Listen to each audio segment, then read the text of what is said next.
One of my investment properties was a zero down property. My rate of return, my return on investment is infinity, not 4% per year.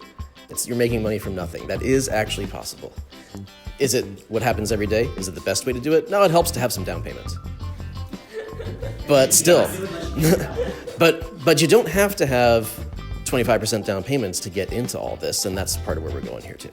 Thanks so much for tuning in. This is Michael Krasilovsky with Team K Realty. Yes, today we are talking about rent versus buy comparisons. This is an excerpt from a class that I taught with our buyer specialists, Noel Moen and Joshua Kittle of Cross Country Mortgage. The overall class was called The Sky Isn't Falling and There Is No Bubble, what you need to know about home buying today. We're diving in right now, so please keep in mind that this is not a commitment to lend. We are not quoting actual interest rates. We're equal opportunity, housing, and lending, and this is not to be considered investing, financial, tax, or legal advice, so please do consult those respective experts. And that's what we're going to go ahead and jump into is the rent versus buy comparison. Do it. Okay, so what is the rent versus buy? And again, you can watch the videos in more detail, but what I do is for the client is this is going to be an example. But for the client, if they're looking at a 0% down loan, we'll do this comparison with zero down, which means, of course, you're going to have a higher payment than if you're putting 25% down, right?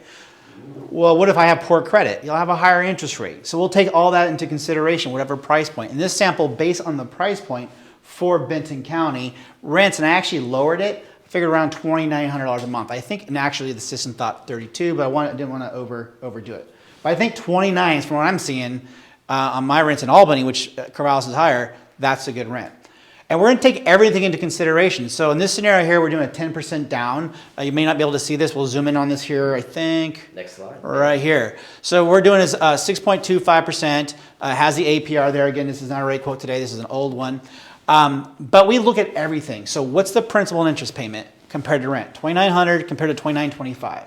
But if I own the home, I got to pay taxes. I don't as a renter.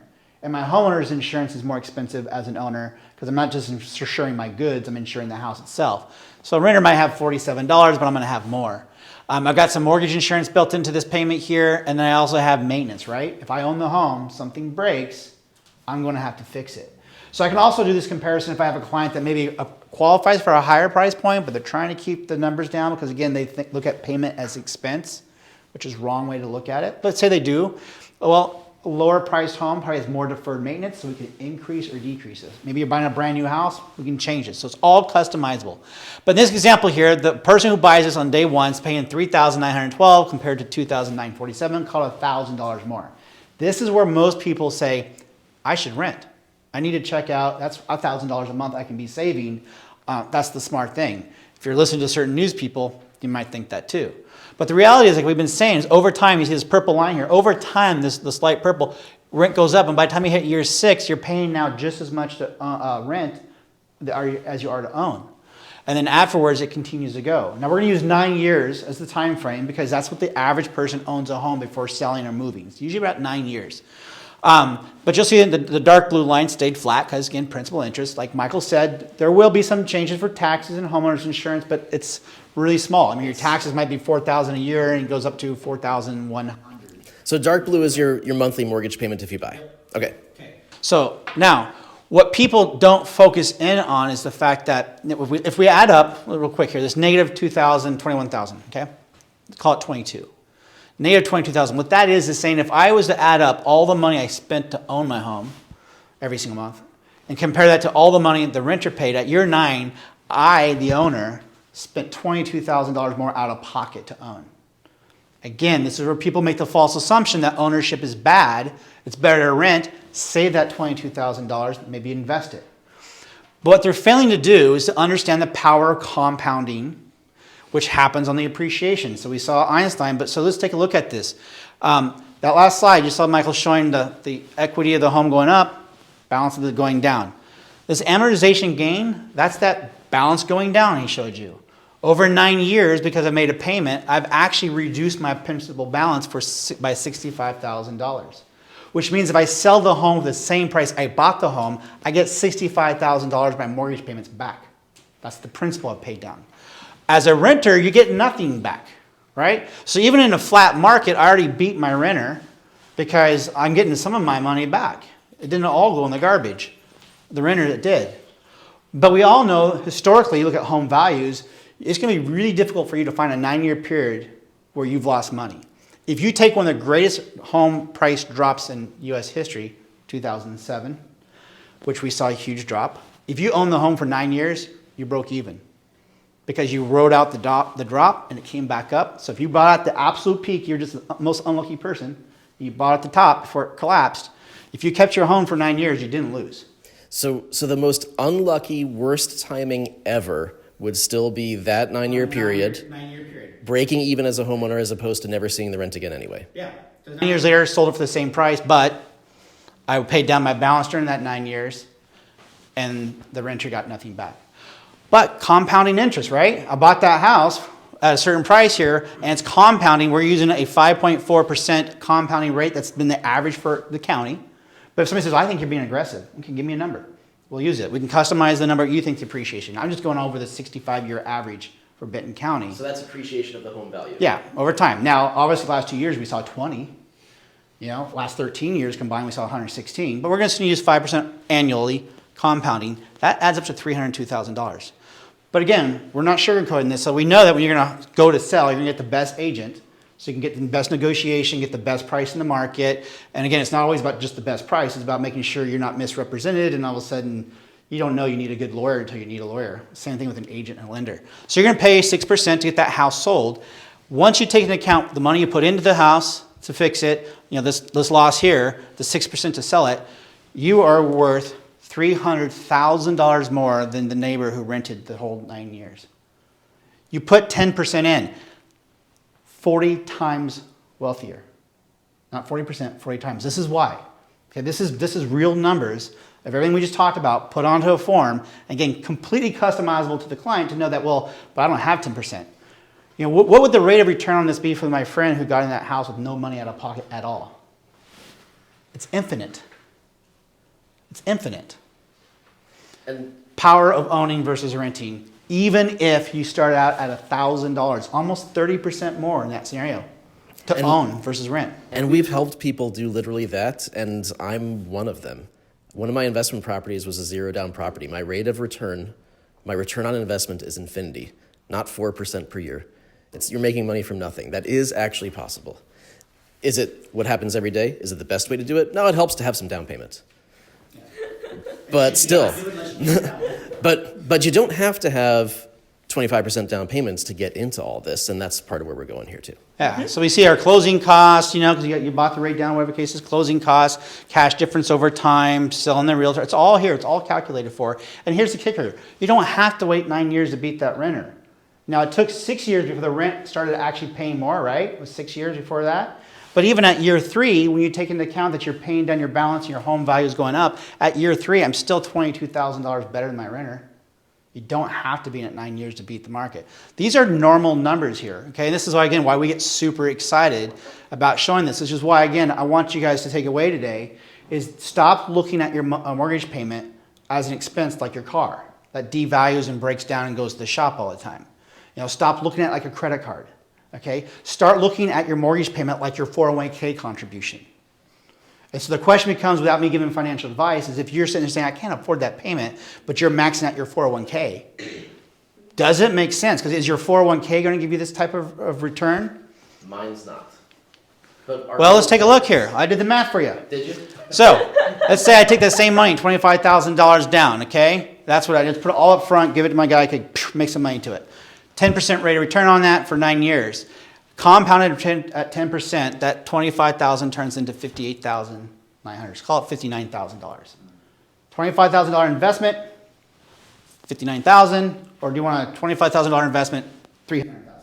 So that 10% return, that would be great returns for something like a paper asset, mutual fund, 401k, index fund. Yeah, it's just like taking, that. I think that was the average rate of return on, I think I Googled it, average rate of return on stock markets went 10%. I actually think it was a little bit lower. And I just 25, again, this is simplified. I mean, you could say, well, what if I started with 25 and added $1,000 every month and had to reduce that $1,000 every month because over time rent goes up. So you can get really specific. I'm just saying it's not going to get to $300,000. Real estate for the most people is the single largest contribution towards your ability to retire, period, retire.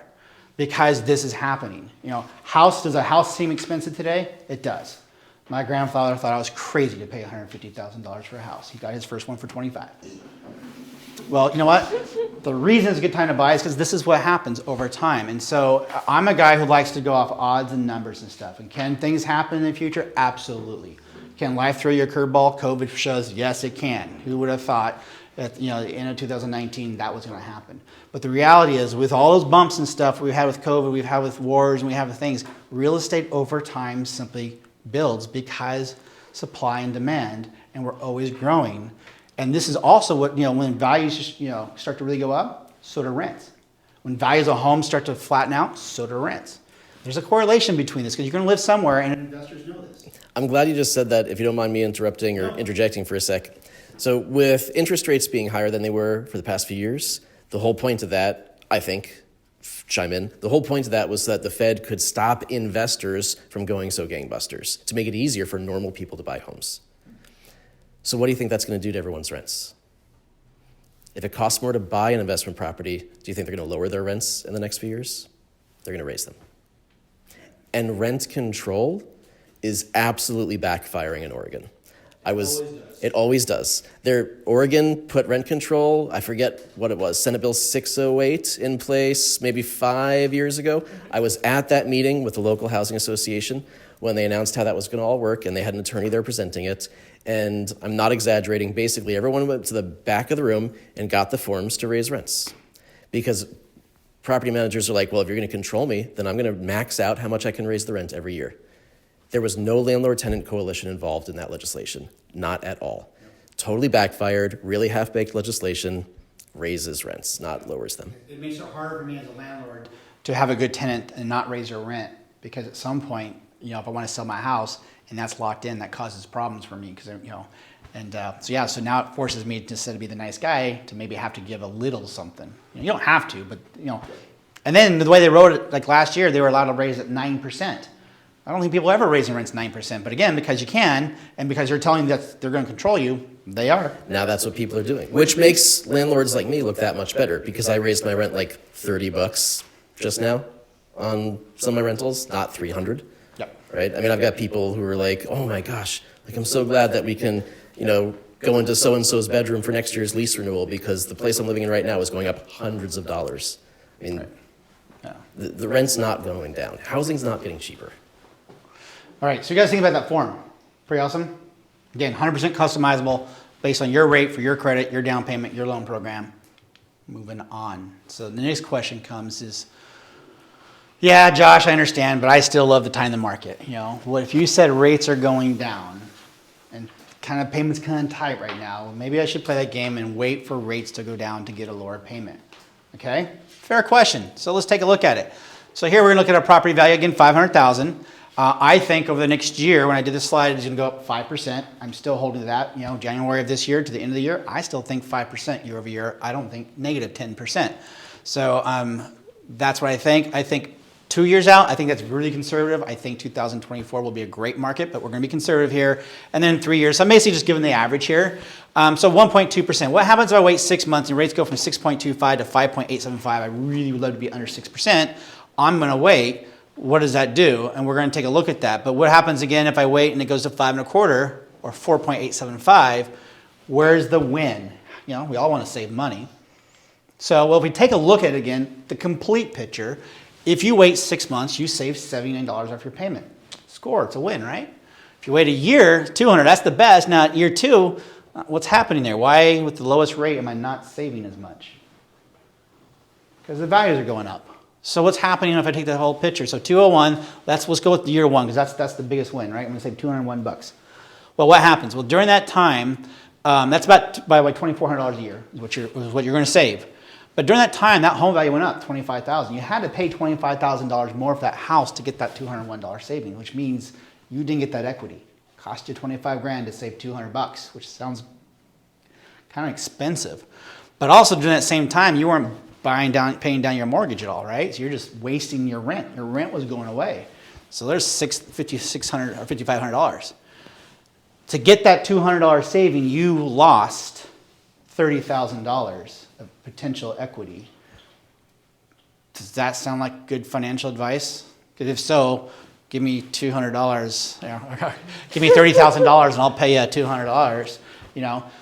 So how do you win at this game? You marry the house, you date the rate. You buy the house today, or whatever it is, get the best rate you can today. For, again, and best rate has to do a lot with what you expect to keep it. Don't be suckered into lowest rates, because the goal is not the lowest rate, it's the lowest cost of holding your loan over the time horizon in which you expect to reasonably hold that loan. Those aren't the same things. But the way is buy now, refinance at year 2 and you get that low if you can time the market. But again, I have never timed it myself, so I take a win when I can and just let the rates do what they do. And in that case, you get the benefit of having at that house, you save the 62 and you actually end up better because now you've refinanced your loan as well. So what the moral of this story is again, affordability is a personal question. Owning a home beats renting a home at any time. When do you own? As soon as you can find a home that works for you, you can afford it, and let the market do what the market does and own the home. Thanks for checking out this segment from The Sky Isn't Falling and There Is No Bubble. Be sure to stay tuned on our channel because we do a lot of content like this to help you be informed about what it's like living in the area and what the real estate market is like as well. If you'd like to talk with myself and my team about relocating here, buying, or selling a home, just reach out. Our contact information is on the description below and the ender slide to follow. Simply give us a call or zip us an email, and we'll look forward to connecting with you. Thanks, and bye for now.